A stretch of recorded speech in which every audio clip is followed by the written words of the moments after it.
É muito tarde, mesmo muito tarde, mas eu preciso de um chá e de um doce e de conversar com vocês. Então, sabe tão bem um chá verde ao final do dia, sobretudo se for assim chá torrado. E tenho aqui o meu taiyaki, que já está um bocadinho mole.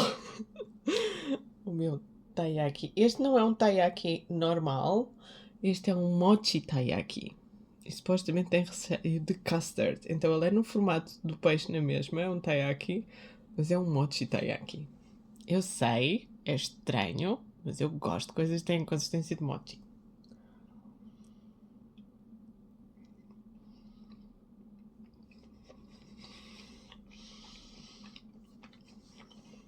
Já estou mais feliz, pronto. Então, eu não preciso que vocês gostem de mim, sobretudo quando eu ando a guiar-vos aqui no Japão. Eu preciso que vocês estejam em segurança, aprendam coisas da cultura japonesa e sejam imersos, expostos, às vezes in extremis, para lá do choque cultural. Vocês estão no Japão a afogar-se em autenticidade e a esbracejar com as vossas ideias pré-concebidas. Tento mais ou menos dosear as coisas de maneira que não seja overwhelming e as pessoas não se passem, mas that's my role, ok? Eu não faria isto se não fosse para ser assim. Se fosse para mostrar uma versão Disneyland do Japão, ou para confirmar as vossas ideias pré-concebidas e erradas e infundadas acerca do Japão, eu continuaria a trabalhar com package tours e agências de viagens que tiram o seu rendimento de criar uma fantasia que vos vendem e que vos semi-confirmam fazendo uma edição muito cuidada daquilo que vos mostram e daquilo que vos expõem da cultura japonesa. E eu escolho não fazer as coisas assim. E eu não preciso que gostem de mim. Mas eu preciso que respeitem o Japão e a cultura japonesa e eu, como pessoa, e a minha integridade. E às vezes isso não acontece. E isso é mau para as pessoas que o escolhem fazer. Então vou dar um exemplo. Quando eu ando por aqui pelo Japão com um tour, com um programa que foi pré-aprovado pelas pessoas e concordaram com ele, e depois as pessoas escolhem não andar comigo no dia a dia, há muitas coisas que as pessoas perdem. Perdem a minha explicação durante as visitas guiadas, perdem as escolhas gastronómicas, que normalmente são sempre escolhidas para ser aquilo que é representativo daquele lugar ou que só existe ali. Agora ligou aqui o som, a luz. Perdem também a oportunidade de nós confluirmos o nosso estilo de comunicação e começarmos a ter temas que são recorrentes ao longo das nossas conversas em viagem, porque as nossas conversas em viagem vão passando por várias linhas temáticas, sejam elas a religião, a história, as identidades, as minorias, a arte, o património, o artesanato, a noção do feminino e do masculino nas diversas culturas. Então, há várias temáticas que nós vamos revisitando ao longo da viagem e é quase como um diálogo em construção, é quase como um tecido em construção. E quando as pessoas faltam uma aula, não é, na escola, já não entendem a matéria. E quando as pessoas escolhem, olha, hoje não vou andar contigo, vou fazer outra coisa, o que acontece é que mais para a frente, quando esse tema é retomado, perderam metade, perderam de onde é que aquilo veio. E mesmo que eu tente dar as referências, não a vão apanhar. Então não está toda a gente na mesma página em relação ao tour e à progressão do itinerário. E perde-se aquela noção de ser uma visita de estudo em viagem, que é isso que é o objetivo. Então realmente perdem bastante com isso. Outra coisa que eu tenho notado é que o choque cultural pode ser mesmo intenso. E o choque cultural pode mesmo dar cabo das pessoas. E existem indicadores. O que eu tenho estado a tentar depurar é quais são os indicadores. Então é assim. Um dos indicadores, vamos já tirá-lo do baralho, é a pessoa ter muita experiência de viajar pelo mundo. Ter muita experiência de viajar pelo mundo não significa que consiga viajar no Japão para conhecer o Japão. Pode viajar no Japão para fazer o Japão postcard, mas não para conhecer o Japão, não necessariamente. Então, ter viajado muito não é uma garantia de conseguir andar pelo Japão ou desfrutar do Japão ou conhecer o Japão, muito menos comigo. E outra coisa que não é garantia é a pessoa ter um alto nível de escolaridade ou muita experiência de vida, que pode, eu não estou a discriminar, pode não ser um alto nível de escolaridade de diploma passado, mas pode ser muita sabedoria adquirida ao longo da vida. Isso também não é garantia. Há pessoas que estão a nível zero de Japão e com uma escolaridade muito baixa, mas têm uma extraordinária capacidade de absorção, questionamento da realidade e, sobretudo, curiosidade e abertura a novas experiências. E normalmente essas são as pessoas que se dão melhor neste tipo de coisa de vamos conhecer um país e um povo intensamente, vamos a sítios fora da rota do turismo massificado, vamos realmente estar nos festivais, vamos comer as comidas, vamos conhecer as pessoas, vamos estar com eles, vamos andar nos transportes, vamos adaptar-nos às regras e vamos adaptar-nos à maneira de sentir e à sensibilidade deste povo. Então esse é um ponto importante. E agora vou falar daquilo que são as pistas para pessoas que se vão dar bem com visitar o Japão desta maneira. Uma das pistas é uma pessoa não encarar novas formas de estar e de ser como algo que é um ataque à sua personalidade. Se uma pessoa achar que eu comporto-me assim, eu faço as coisas desta maneira, e fazer as coisas de uma maneira diferente ser um ataque ao seu ego, sentirem-se inseguros com isso, sentirem-se assustados e terem uma resposta bélica, uma resposta agressiva, uma resposta de aversão ou de nojo ou de violência, há o convite a fazerem as coisas de uma maneira diferente e sentirem as coisas de uma maneira diferente. Se uma pessoa está muito insegura consigo, mesmo que não saiba que está insegura consigo, normalmente tem uma resposta de recusa, de nojo ou de violência. E é isso que eu vejo aqui a acontecer. Pessoas que têm uma vida com a qual têm muitas razões de se orgulhar, acredito que sim, que tenham, mas se calhar isso criou-lhes muito apego à maneira como normalmente se comportam e fazem as coisas e querem as coisas, e depois chegam aqui ao Japão e não conseguem, por exemplo, baixar a voz nos transportes ou ter uma linguagem corporal diferente ou adaptar-se às regras. Por exemplo, uma coisa muito simples. Aqui no Japão vocês têm regras acerca do descarte do lixo com volume grande e não podem simplesmente abandonar uma mala de viagem partida num quarto de hotel ou junto a um caixote do lixo na rua. Vocês têm que tratar do descarte desse volume de lixo e pagar aquilo que custa.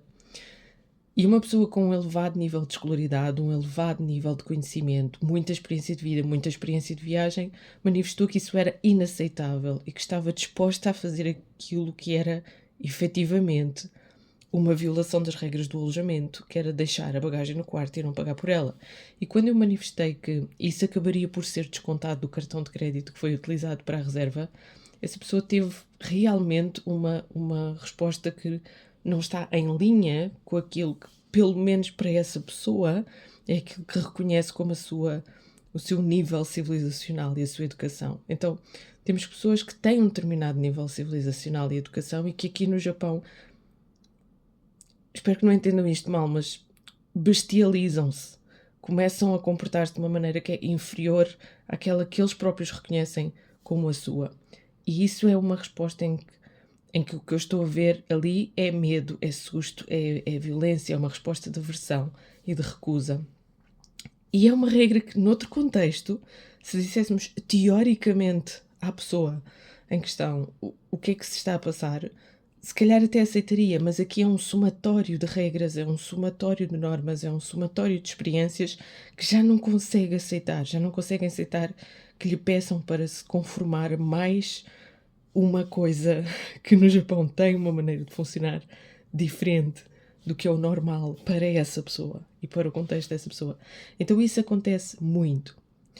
Quanto mais uma pessoa tem certezas, mais difícil é compreender, conhecer e desfrutar e ter prazer em estar no Japão e em conhecer o Japão. Eu noto isso repetidamente. Depois há uma espécie de correspondência com faixas etárias, mas eu não quero ser discriminatória em relação a faixas etárias, porque eu já apanhei pessoas de 70, 80 anos espetaculares em viagem, já apanhei miúdos de 16 anos espetaculares em viagem. Eu acho que há uma certa correspondência entre pessoas que têm realmente dificuldade em ver regras e normas e diretrizes e sensibilidade ao coletivo como algo bom. Ok, vamos falar da cultura portuguesa. Em Portugal há toda uma geração que tem um trauma em relação à autoridade e tem um comportamento muito disfuncional, e precisaríamos de uma psicoterapia coletiva em Portugal para as pessoas perceberem que são disfuncionais em relação à autoridade e que normalmente têm uma relação de aversão em relação às regras, às normas e à autoridade. E têm uma relação de aversão que não é saudável e não é boa para a sua vida. É quase um comportamento borderline, de procurar sempre contornar aquilo que são as regras e a autoridade e de vê-lo como um sinal de esperteza ou um sinal positivo, ok? Isso é altamente disfuncional na sociedade portuguesa e não contribui nada para o nosso progresso como comunidade. Mas, só no termo das viagens, agora recapitulando isso para as viagens, isso é particularmente mau nas viagens num sítio como o Japão, porque se vocês tentarem ser assim no Japão, particularmente quando são só turistas e visitantes, vocês não vão ter uma boa experiência, vocês não vão funcionar num grupo preparado, orientado por mim, sem dúvida, porque, por um lado, eu defendo muito os meus viajantes e já tive aqui situações em que tive guias intérpretes que foram contratados para fazer um serviço e foram pagos para fazer um serviço e que eu achei que se portaram mal em relação aos meus viajantes, e aí eu meto as garras de fora e eu defendo os meus viajantes contra tudo e contra todos e faço coisas ilegais se forem preciso. Já tive aqui uma guia em que eu tive, não digo gritar com ela, porque não faz parte da minha personalidade gritar com ninguém, mais depressa falo lento e baixo para make my point. Mas o que eu lhe disse a ela foi: olha, nós não vamos fazer isso que você está a dizer, e um conselho: não faça isso com ocidentais, porque a sua carreira vai acabar se fizer isso. Não é uma ameaça, é só uma constatação. O que está a fazer é um convite a um acidente, porque era correr na neve. Para apanhar um autocarro, nós não vamos fazer isso. Aquele autocarro pode ser importante para si, para mim é importante as pernas dos meus viajantes e que ninguém parta nenhuma. Ok? Portanto, nós não vamos correr para apanhar aquele autocarro. Vamos pensar numa alternativa depois, se perdermos aquele autocarro. Mas nunca mais se volte para ninguém no meu grupo e diga para correrem para apanhar o autocarro, porque senão é o fim da sua carreira. E eu disse isso a uma guia japonesa, ok? E nem sequer foi assim há muito tempo. Quem tiver a ver este vídeo que esteve nessa situação pode confirmar. E deixei uma má review e disse que uma pessoa que provoca um acidente dessa natureza tem que ser responsabilizada, isso é muito sério. E a simples incitação a fazê-lo, porque as coisas ditas num certo contexto de urgência e de emergência, e sobretudo ditas por alguém que é uma guia intérprete, têm muito peso. Então eu já estava a ver a linguagem corporal dos meus viajantes a confirmarem o que ela estava a dizer e a começarem a correr. Quando eu sei que, ok, portugueses não têm experiência em correr na neve, número 1, para além de que isso não se pode fazer, sobretudo com um calçado que não é apropriado. Então nessa situação saem as minhas garras e eu realmente defendo os meus viajantes quando eu acho que estão a fazer alguma coisa mal com eles. Sejam eles quem forem, mesmo se forem pessoas que já me deram problemas na viagem ou não, mas eu vou fazer isso, ok? Agora, o reverso também é verdade. Se são pessoas que eu vejo que estão a provocar situações que são contrárias à boa convivência, à segurança do grupo todo, ou até a eu poder voltar àquele sítio no Japão e trazer pessoas àquele sítio no Japão, eu também vou chamar as pessoas à realidade, também lhe vou dizer: olha, aqui não se faz assim. Não tenho tido muito sucesso com algumas pessoas, às vezes isso acontece, porque ter ou não ter sucesso não depende de mim, depende das pessoas. Eu não sou responsável pelo comportamento dos outros, isso eu já tenho muito bem resolvido. Assim, eu posso fazer o que eu quiser fazer, mas em última análise o comportamento dos outros é da responsabilidade deles. Mas realmente não vai funcionar para vocês. Se vocês tiverem resistentes à ideia de que aqui no Japão muitas das coisas que vocês têm garantidos como liberdades e direitos não são. E eu friso isso, não são. Não são, ok?